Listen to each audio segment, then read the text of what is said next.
Bonjour, chers amis.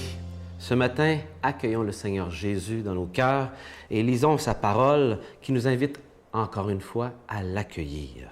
Or, on est dans le chapitre 9 de Luc, le verset 51, qui dit « Or, comme arrivait le temps où il allait être enlevé du monde, Jésus prit résolument la route de Jérusalem. Il envoya des messagers devant lui.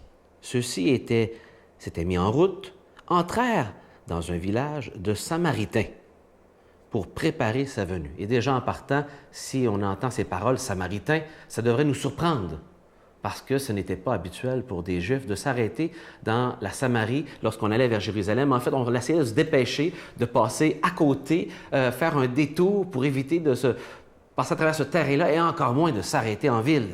Jésus s'arrête en Samarie, dans un village. Déjà, notre attention devrait se porter sur ce détail. Mais on ne l'accueillit pas. Tristement, il ne fut pas accueilli parce qu'il faisait route vers Jérusalem. Et pour ces Samaritains, ça les insultait de voir cette crédibilité qu'accordaient les Juifs à ce lieu de célébration, d'adoration qu'était Jérusalem.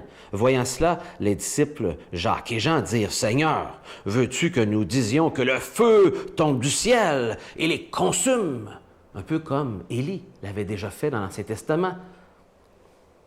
Non, mais lui, se retournant, les réprimanda et ils firent route vers un autre village. Que le Seigneur bénisse la lecture de ces quelques versets. Pour apprécier ces versets, il faut voir le contexte où ce que Jésus vient d'annoncer dans les versets précédents, c'est pour la deuxième fois qu'il va devoir mourir. Et là, il fait route. Et sur cette route, il va devoir confronter des attitudes avec ses disciples, dont qu'est-ce que la vraie grandeur, eux qui veulent être les plus grands. Il va confronter aussi leur attitude sectaire. Et là, il arrive à cette occasion où ils ont une attitude dure envers ces Samaritains, qui pour eux sont des gens qui ne croient pas les bonnes choses, mais effectivement, ils avaient délaissé certaines choses importantes et ils étaient dans une religiosité qui ne comprenait pas qui était le Messie.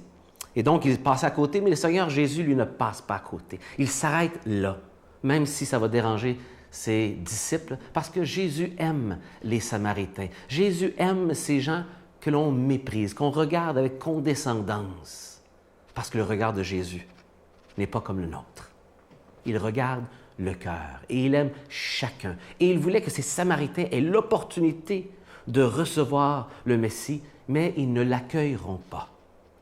Est-ce que vous avez accueilli le Messie, Jésus-Christ, le Fils de Dieu, qui a marché sur cette terre?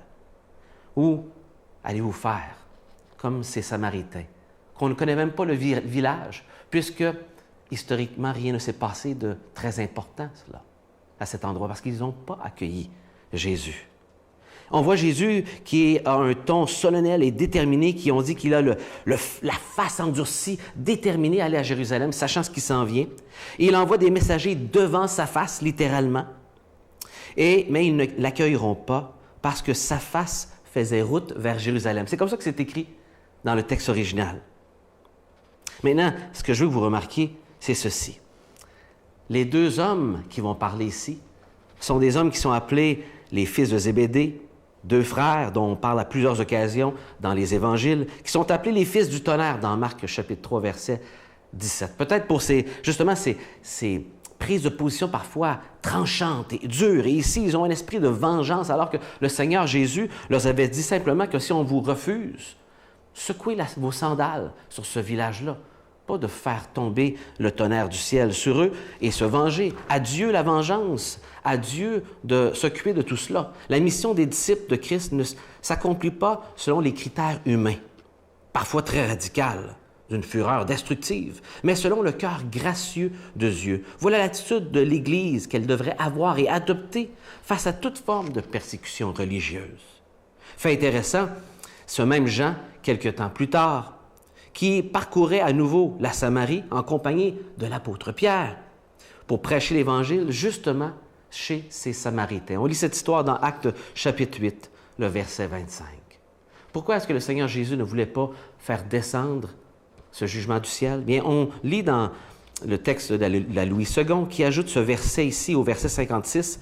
C'est une variante textuelle qui dit « Car le Fils de l'homme est venu non pour perdre les âmes des hommes, mais pour les sauver. Voilà le cœur du Seigneur. Il est venu pour sauver, non pour détruire. Il veut inviter à l'accueillir. L'avez-vous accueilli aujourd'hui, le Seigneur Jésus? Est-ce que vous l'avez accueilli dans votre cœur? Lui avez confessé vos péchés, demandé pardon et reçu son pardon.